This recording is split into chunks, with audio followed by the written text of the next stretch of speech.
Hello everyone, this is Grace. It is July the 15th, 2020, and we are continuing our study in Revelation 10. And we left off at verse 6. Well, let's start with 5. And the angel which I saw stand upon the sea and upon the earth lifted up his hand to heaven, and sware by him that liveth forever and ever, who created heaven, and the things that therein are, in the earth, and the things that therein are, and the sea, and the things which are therein, that there should be time no longer. But in the days of the voice of the seventh angel, when he shall begin to sound, the mystery of God should be finished, as he hath declared to his servants the prophets. And we'll stop there for now. So we kind of went over how this is Yahushua that is swearing. We also mentioned before that because of the sealing, Yahushua has come down in person to bring it to our attention that this test is going to happen. Okay? So now he tells us, he gives us additional information. He says that there should be time no longer. We're going to come back to that in a moment. Well, I'll tell you what it means first. Time no longer. This word time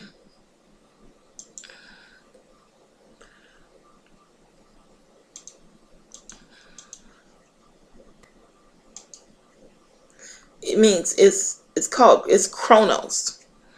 And it is derived from the word chronology comes from this word. It is of uncertain derivation, a space of time.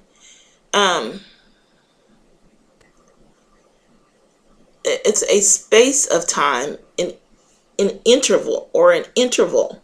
It is a series of events that is going to happen.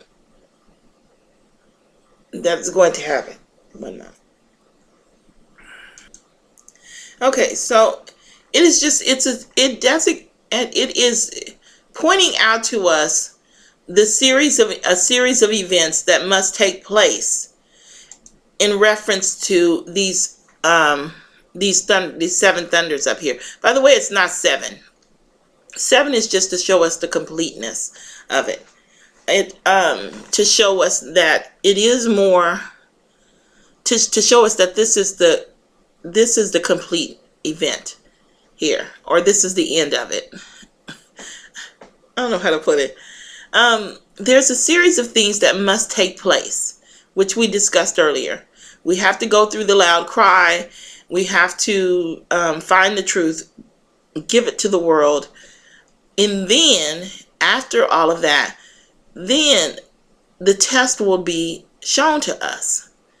The error, whatever that test is, whatever it is that we're missing, just like the Millerites misunderstood the scriptures, just like the apostles, the 12 apostles didn't understand that Yahushua was going to die. Whatever that test is that's going to be put forth from the people, it cannot come until after the loud cry has come.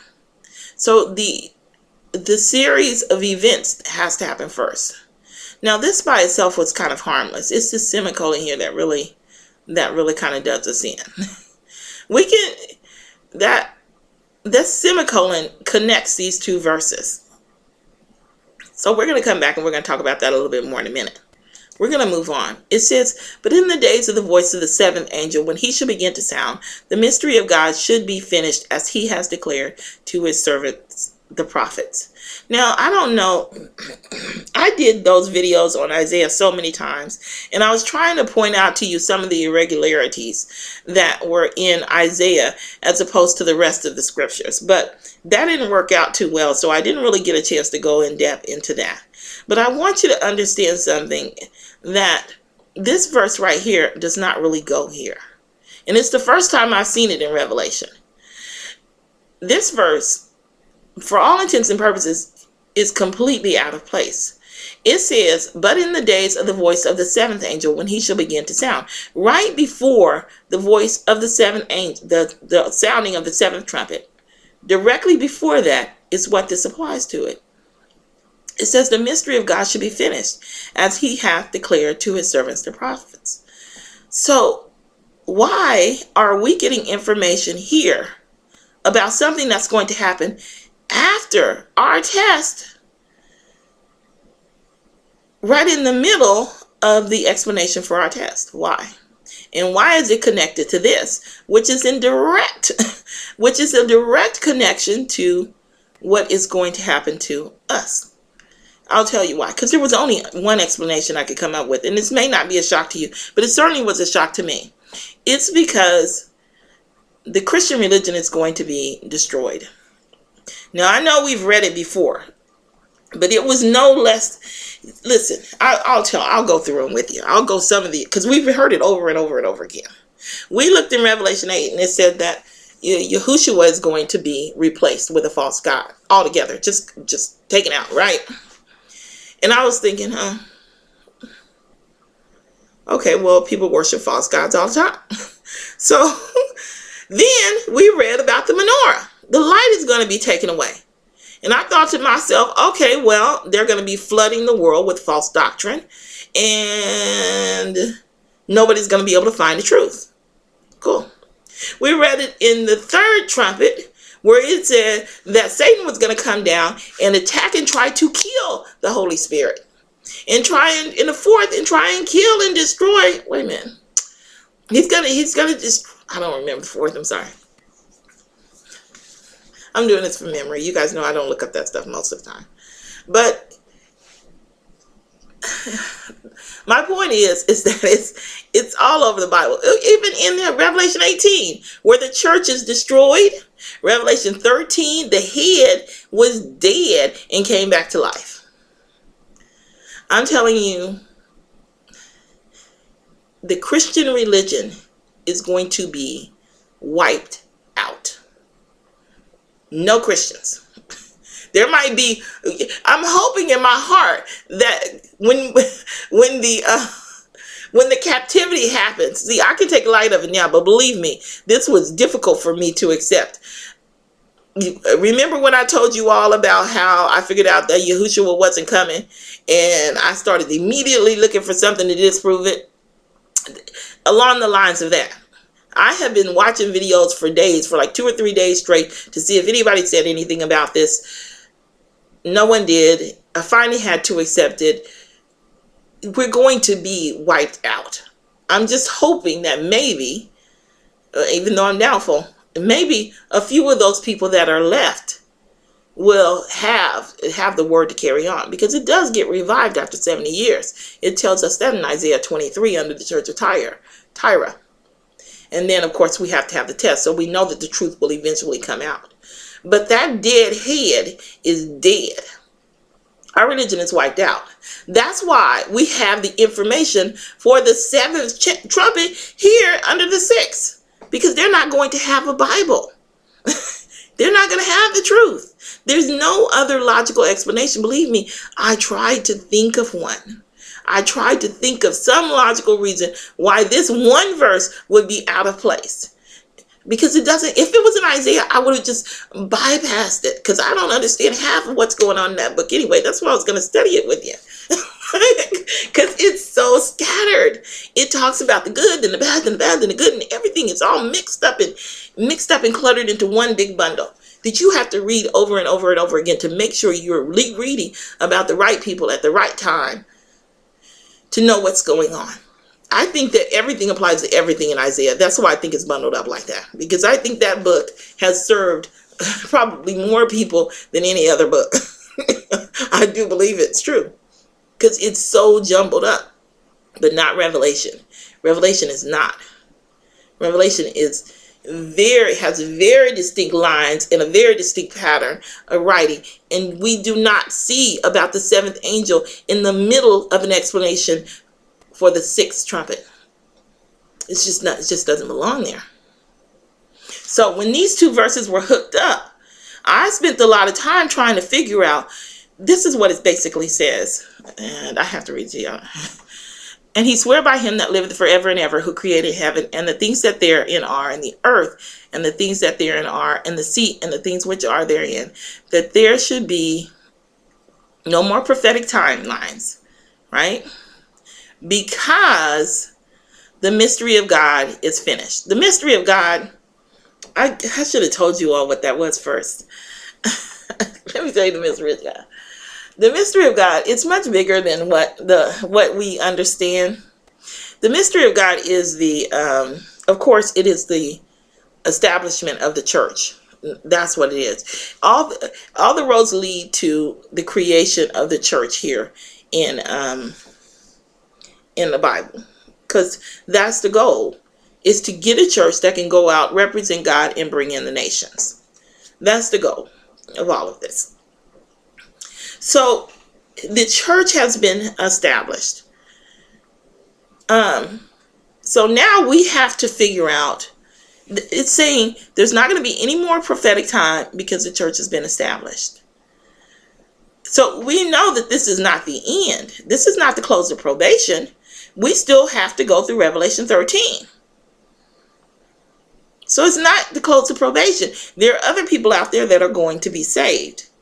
So the only logical explanation for this is that they're not going to have the word. They're not going to have the word for this to go out to them, for this information to go out to them. And I went through all paths. I thought about it for a long time. The church it's going to be destroyed. There's not going to be any Christians. It's all going away, like the wind. Yep, that's what it means. The mystery of God, again, I guess I should give you. I said I was going to do it before.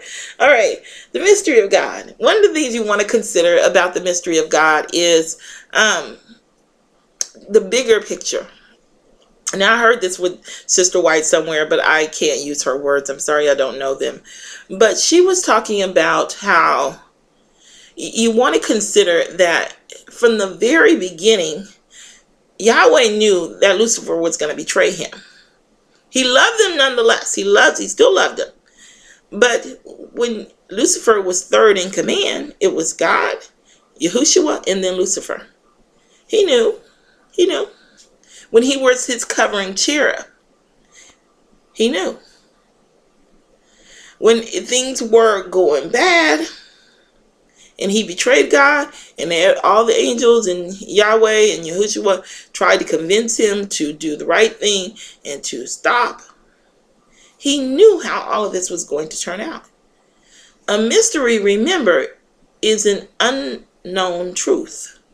We know it's truth, but it cannot be revealed at that particular time to us for our own good, because, somebody would block it. It will be blocked by the wicked, plain and simple. That's the reason why they have mysteries in the Bible. It would be nice if he could just write out the whole plan and not speak in parables and not you go through all of this. We could just write it out for you. This is what's going to happen. Watch out for this. Watch out for that. But then the wicked would make sure that nobody but one person read it, and he'd be dead shortly after to make sure he didn't tell anybody else. So the mystery of God is that throughout the ages, for 6,000 years, before the creation of earth, even before the creation of earth, this has been the plan. This has been the plan to establish his church, because after this, sin will not rise again. It's taken 6,000 years. But now, after this, those that go on into eternity, it will never rise again. So,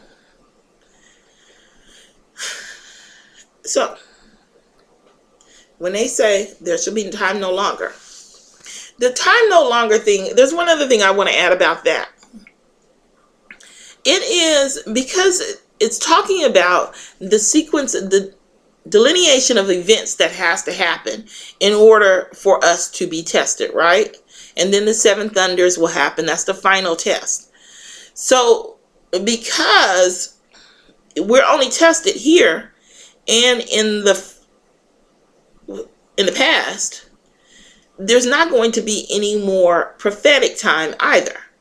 The next church is not going to have the Bible. It may come later on, but right now they don't have it. So they cannot be tested on it.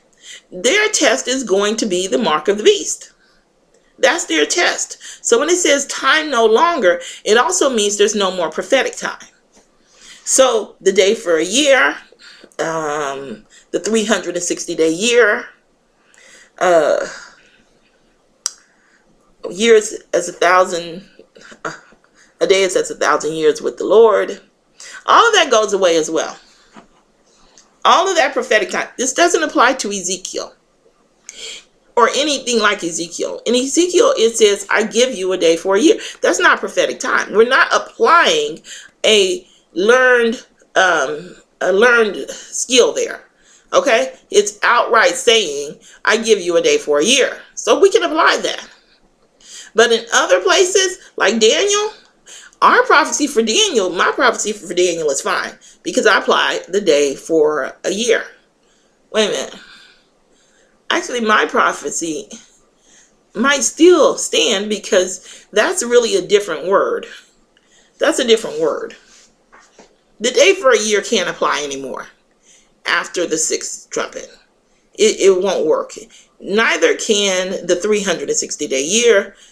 I don't think that I think that is a prophetic calculation that we use. None of that applies. None of it applies because it's meaningless to the seventh trumpet, to the 11th hour church, because they don't have the Bible. They're not going to have it, and they're not going to have religion. Well, eventually. But the Confederation is going to be ruling it. It tells you that in Revelation, I don't know where it says it tells you that in Revelation 17, that they will have kingdoms 1 hour with the beast. So they're going to have their time. And that's in Isaiah, but I don't know much about it. I'm sorry, I'm not versed on the Confederation. I am going to look it up, and I'm certainly going to look and see what Ellen White has to say about it. But at this particular point, I'm just not real well versed on that. But so they're going to have their time to reign, and it's going to be without Christianity involved. Well, I take that back. It comes back. It comes back. Anyway, I'm taking up too much of your time talking about that. Let's move on. Okay, I think I got everything. I hope I told you everything. Let's just put in the days of the voice of the seventh angel when he shall begin to sound. The mystery of God should be finished, as he has declared to his servants, the prophets. I think I got everything. And the voice which I heard from heaven spake unto me again, and said, Go and take the little book which is open in the hand of the angel which standeth upon the sea and upon the earth. And I went unto the angel and said unto him, Give me the little book. And he said unto me, Take it and eat it up, and it shall make thy belly bitter, but it shall be in thy mouth sweet as honey. And I took the little book out of the angel's hand and ate it up, and it was in my mouth sweet as honey. And as soon as I had eaten it, my belly was bitter. And he said unto me, Thou must prophesy again before many prophets, before many people and nations and tongues and kings. Okay. Oops. Okay. And the voice which I heard from heaven spake unto me again and said, Go and take the little book which is open in the hand of the angel which standeth upon the sea and upon the earth. Now this may be a little thing, but I did hear it said before, he did have to take the book. We see that in Isaiah, when Isaiah is called to go and prophesy. They say, the Lord said, who will go for us? And who shall we send? And Isaiah had to volunteer. And had he not volunteered, then he would not have been sent. We have a real life example, almost a real time example of that. First witness, anyway, I think that's what it's called. Sister White, before she was called, there was another man called, I can't remember his name, but he refused to go out and take the word. He would not do it. Sister White said he eventually fell off as well. After he saw her prophesy, he started to doubt. And he eventually fell off. Yeah. But it was his choice. It was his choice to take the word or to walk away. So he did have to take the book. It's not a big deal, but it is our choice. So let's continue on. And I went unto the angel and said unto him, give me the little book. And he said unto me, take it and eat it up. And it shall make thy belly bitter, but it shall be in thy mouth sweet as honey. Well, I really should have saved that for this verse. But because he tells him to take it here too. But that's neither here nor there. Never mind. We already talked about that. Okay. So he takes the little book. Oh, let me compare that to the next verse. And he said unto me, take it and eat it up, and it shall make thy belly bitter, but it shall be in thy mouth sweet as honey. So he tells him it's going to make his belly bitter, but it'll be in his mouth sweet as honey. And then when he takes the little book out of the angel's hands and he eats it, he says it was in my mouth as sweet as honey, but as soon as I ate it, it made my belly bitter. Do you see where it's reversed? It's reversed there. There's a reason for that. There's a reason for that. We have examples of that. In,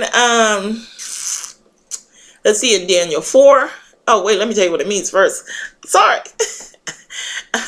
The belly bitter first means that we're going to know the truth, and we're going to see the people suffering around us. And so it is going to kind of eat away at us